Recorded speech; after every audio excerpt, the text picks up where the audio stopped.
Okay, we're ready to get started on our dish mat. And again, I'm going to show you the yarns that I'm using for the dish mat.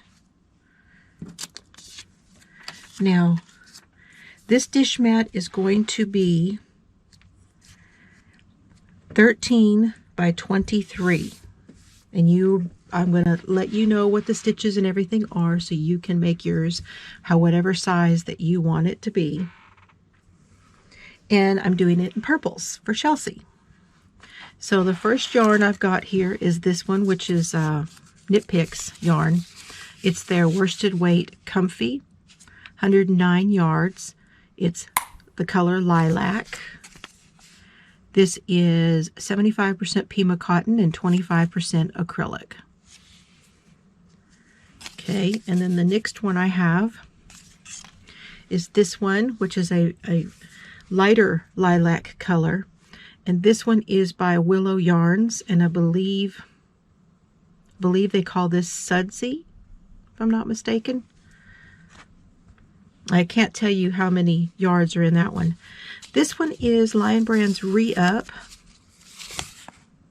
117 yards, and it's 100% recycled cotton. And then this one is a very pretty variegated yarn. This is all cotton. It is a hand-dyed cotton. And this one was hand-dyed by Melissa at Crocheting in Agreement. So Crochet in Agreement. And the color on this one is Have a Blessed Day. This is the color for Seta of Seta's Place. And I'll leave a link for this so you can go and check out her Etsy and see if she's got any of that in her store. So that's basically the yarns that I'm using to do this. And I'm going to hold them together. Get everything out of the way. And I'm going to use a J hook. Okay, now this, if you want to look up a pattern for this, I'm going to tell you that it's going to be based on this one, which is by Yarn. I've just got it this came out of my binder. I'm basing this on this pattern, which is Yarnspirations, and it's a scrubby waffle crochet dishcloth. But I'm using their pattern to make this dish mat. So if you want to look this up, it'll give you one where you can print it out. It's a free pattern on the Yarnspirations website. But don't take what I'm saying as to be exactly to the pattern. I'm just using this as a guide. So I'm not doing this pattern exactly. So for my version of this, I am going to work 3 strands of the yarn together. And what I will do is I will start with these 3, and then I will switch off and I will add in my 4th color, and I will take one of my other colors away and replace it with this. And I'll do this back and forth. So holding the 3 strands together, I'm going to make our slip knot.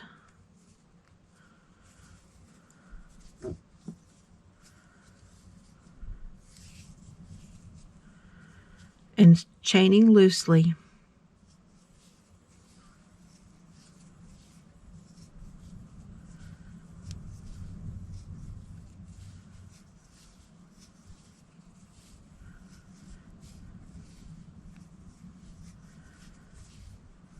Now we need to measure and see where we're at.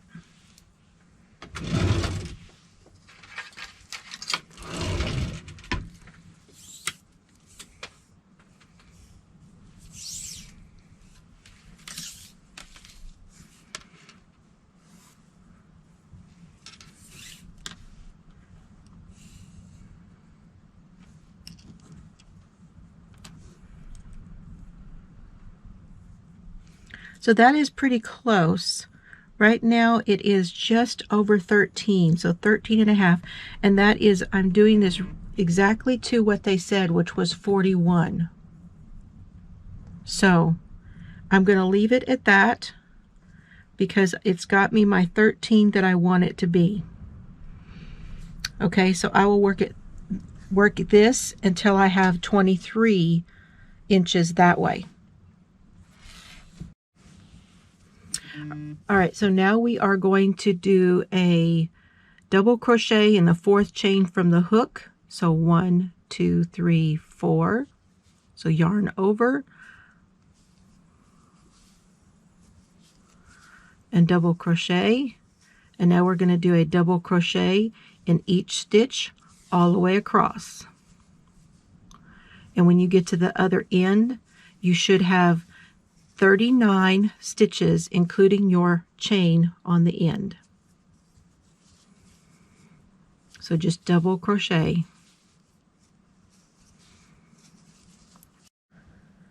Okay, let's measure again. I'm right down here at the end. And it still looks like about 13 and a half. Cotton is, you never know. Sometimes cotton will change the way something measures out, and sometimes you won't. I'm right here at the end. I'll put my last double crochet in there. And then we're going to chain 3 before we do our turn. So chain 3.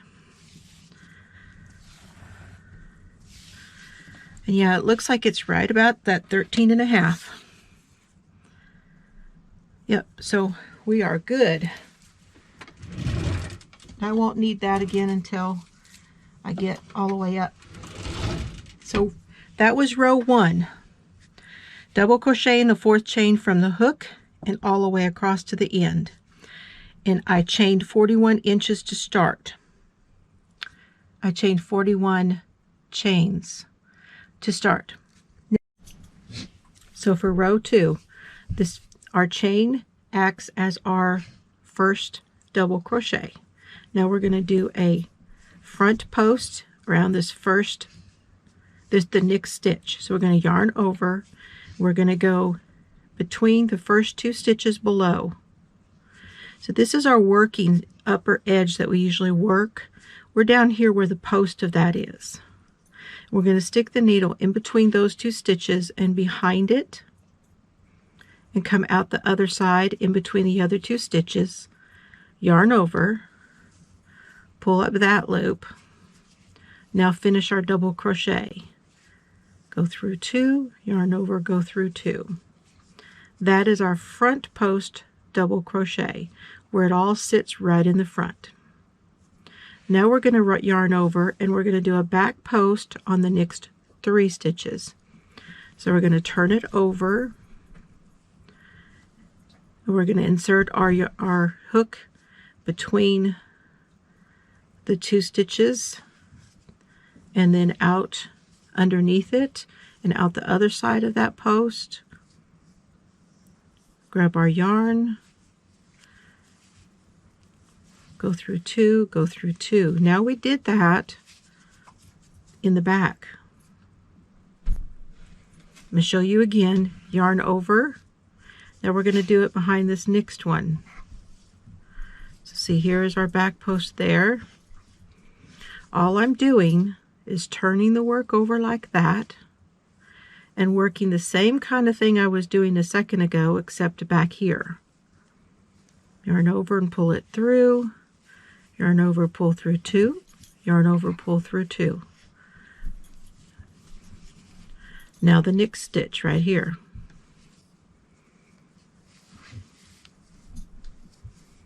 Got my loop, pull through 2 and pull through 2. Now if you turn back to the front side, here's your front post, there's your 3 back posts. And you should see like this little shelf right here. And the reason this is good, especially for a dish mat, this is also good for a washcloth if you were just using one strand, which is what this is based on, or scrubby in this case. But for a dishcloth, that means that these dishes are going to be sitting on top and they're going to drain off. Okay, so that was 1 double front post and 3 double back posts. And now we're going to repeat that all the way to the last 2 stitches. The last 2 stitches will be a double front post around the next stitch and a double in the very last on the chain. Okay, so let's repeat. That's 4 in a row. So you've got your double and then 1, 2, 3, 4. So you should be on the front right here on this post.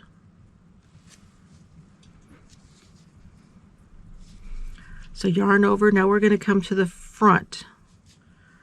Come here. I'm going to do 1. All right. Now we got to go to the back and do the next 3. So turn it up towards you.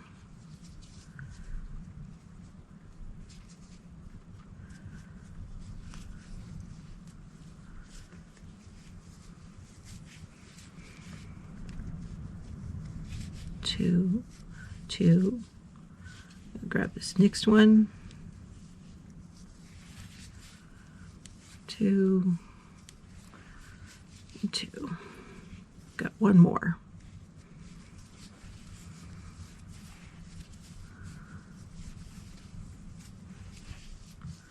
Okay, so there's our front post and there's our 3 back posts. Now you're going to, like I say, you're going to repeat this all the way across until you get to the other end. And just rewind it if you're not sure how to do it. And hopefully I can make it a little closer and clearer for you so you can see it with my editing software. Okay, I'm coming up to the end of my first row. No, I'm coming up to the end of row 2. I've just done a front post, 3 back posts. Now the last 2 stitches are a front post,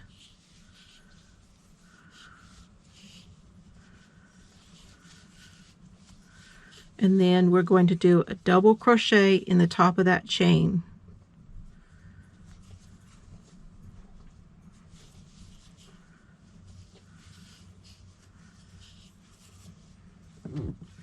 And that's the end of row 2. And as you can see, the way that it is laying has nice ridges here.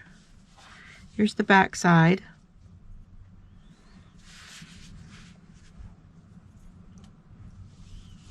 Let me see if I can get you an angle. Well, let me pick it up and show you. There you go. That might be a little bit better. So you can see if something was laying on here, it would drain. That's why I like to do it bulky with these 3, but it's also a great texture. Okay, now you're going to chain 3, you're going to having language issues today for some reason. All right, chain 3 and turn.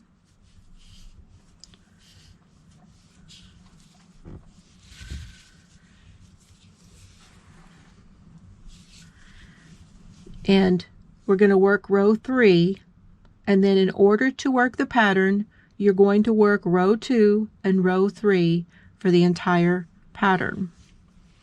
Now, if you're wanting this to be wider, or you're wanting to, if you're wanting it to be, you know, like you have a space, you want it to be wider.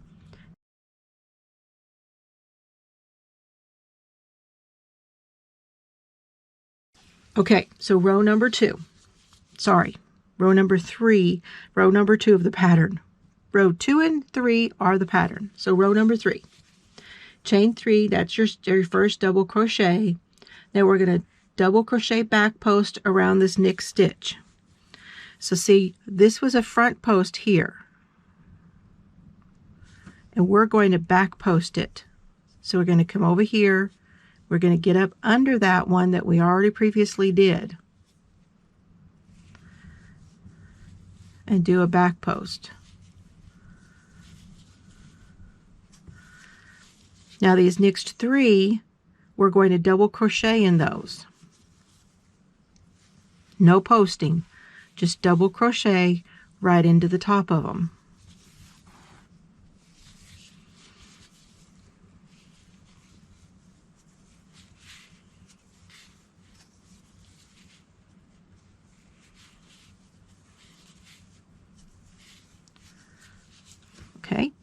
So we're just mirroring the front side.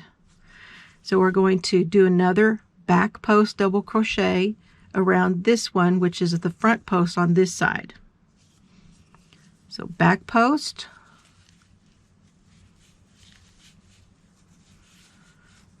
and now we're going to do 3 double crochets in these next 3. And that is your pattern for this row. That is your repeat for this row all the way across.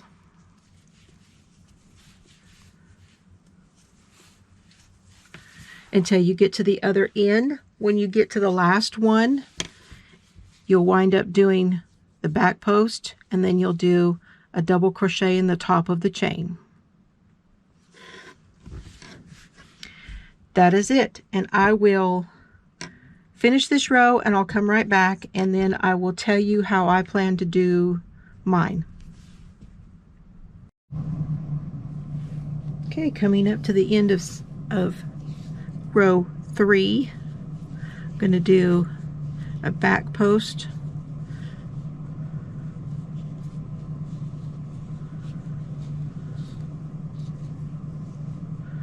and let me show you what that looks like. When you do a back post, you're actually going around the back side. Your needle comes through and comes through over there, so that that stitch is, your needle is your hook is behind it, but you actually can see yourself going into it from this side also. Just wanted to show you what that looks like.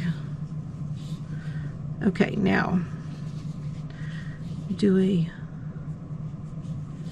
double crochet in that end chain, the top of the end chain. We're going to chain 3 and we're going to turn. And this is what it's looking like. See, we're going to have our ridges going all the way across the top and flat-ish on the back. It's never going to feel totally flat on the back, just so you guys know, but flat-ish. Now what I'm going to do, because this variegated that I showed you has quite a bit of this lighter lavender in it, I'm going to cut this one and add this one. So I've added my new yarn. I don't need to do anything here because this is our chain 3. I just added it in the 3rd chain of that chain 3. Now we're going to do a front post,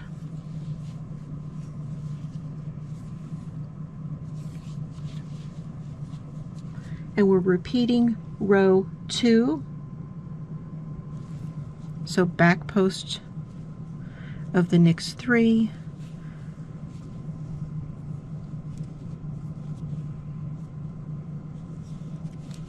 which can sometimes be a little tricky when you're working with 3 strands. You just have to always make sure that you have them all.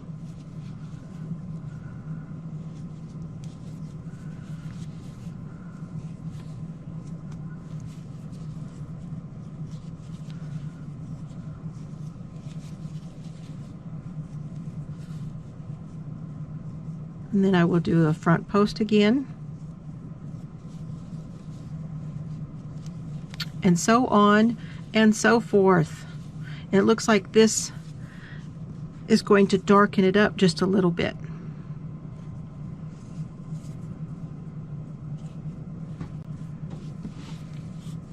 Okay, I'm going to carry on, you guys, and I will see you when I have my 23 inches. Okay, have fun. I'll see you in a little bit.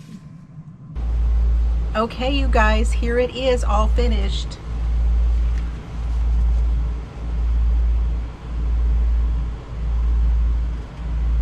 Here it is. So it is this is what what size Chelsea wanted, and it is right at the 23. See if I can show you. See, 23 this way, and 13 this way.